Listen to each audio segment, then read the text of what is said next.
Until the 1950s, Sparks, Nevada was a sleepy railroad town.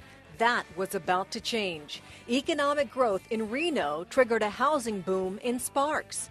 Along with that growth came a recent college graduate from Idaho, JohnAscuaga. John came with his boss, Dick Graves, who decided to open a restaurant here. In 1955, their Nugget Cafe opened as a simple hangout. When we started with the 60-seat coffee shop in 1955, and then went in show business, we opened a celebrity room in 1962. There's no better teacher than actual experience.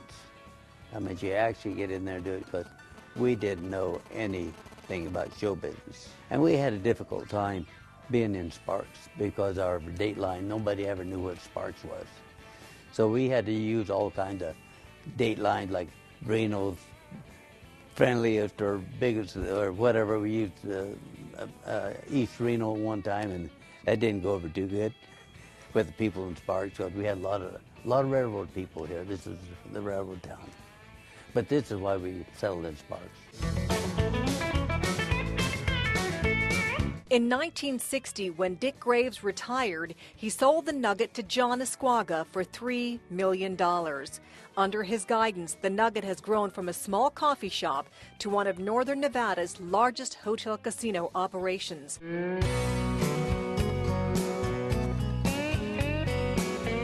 It was in the Nugget Steakhouse that John met Rose Ardens, his future wife.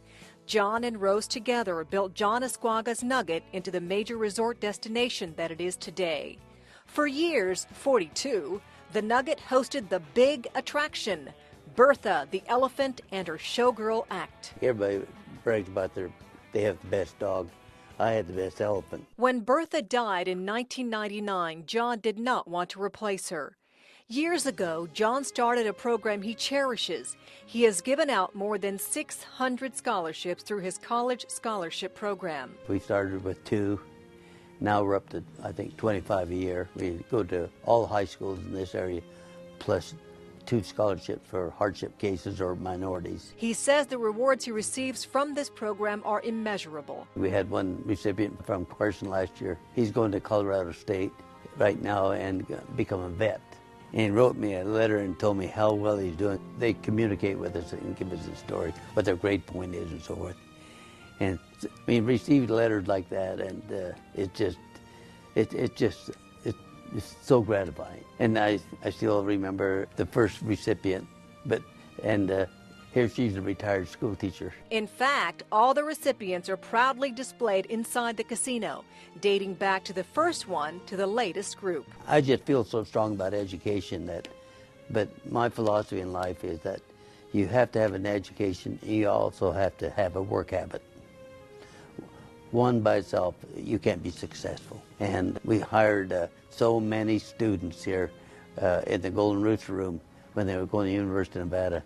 And so many of them come in to this day because they owe me a great deal of money for all the food they ate here.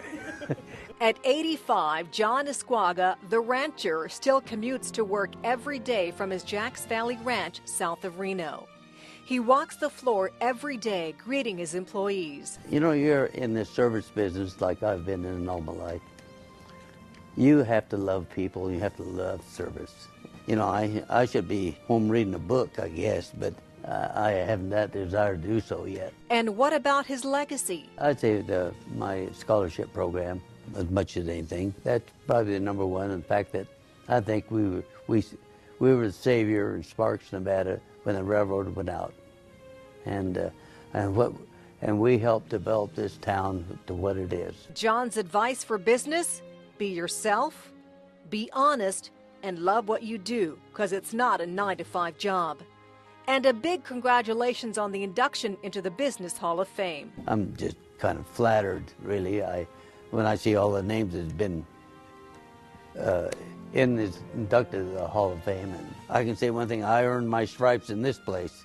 But to say that I'm up with Bill Bennett and all the people that's listed here, and Bill Pennington, Cy Red, which I knew so well, and Terry Lanny and Bill Hara, and to be one of them is really an honor.